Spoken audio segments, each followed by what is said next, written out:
Quelques petits gestes pour éviter de tomber malade quand on est à l'extérieur. Premier geste, quand vous avez un mouchoir, vous êtes dehors, un mouchoir, c'est un usage unique. Parce que sinon, on se mouche, les germes ont le temps de proliférer dans la poche avec l'humidité et la chaleur. Quand on se remouche, eh bien, on se recontamine au niveau des germes. Résultat des courses, les gens vous disent « j'ai la crève, ça ne finit pas », etc. Tout simplement parce qu'ils se réensèment toute la journée au niveau des microbes.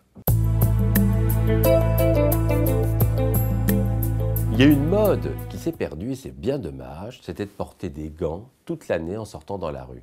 C'est très simple, quand on porte des gants, tout simplement, on ne va pas toucher les barres d'appui, on ne va pas tout tripoter, et ça fait une formidable protection pour éviter de tomber malade. Donc, si on remettait les gants à la mode, ça serait formidable au niveau de l'hygiène.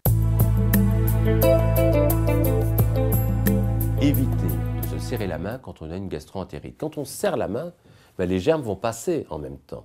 Et beaucoup d'études ont montré que c'est un mode de contamination. Alors, pensez à ce que font les Asiatiques. Ils disent bonjour comme ceci.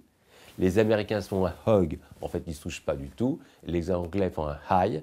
Donc, tout simplement, éviter de se serrer la main quand on a un problème de ce type-là. C'est comme dire « je ne t'embrasse pas en ce moment, j'ai de l'herpès ». Geste simple qui évite que les épidémies se propagent. Parfois, on va grignoter dans la rue. Et le grand problème, c'est qu'on a des mains qui sont sales et qu'on n'a pas rien pour se laver les mains.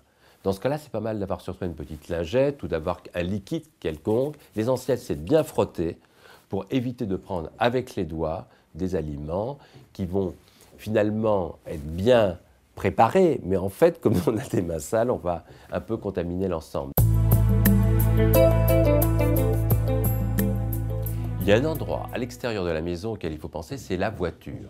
Tout simplement, quand on rentre dans une automobile, des fois c'est une vraie poubelle et on va dans un tout petit volume d'air respirer des tonnes de poussière ou de produits des fois un petit peu chimiques qui sont répandus. Donc une voiture, passez l'aspirateur régulièrement, pensez à changer les filtres à air parce que c'est des vrais aérosols à microbes pour qu'on ne passe pas des heures dans un environnement qui n'est pas sain du tout et on respire en permanence tous ces germes.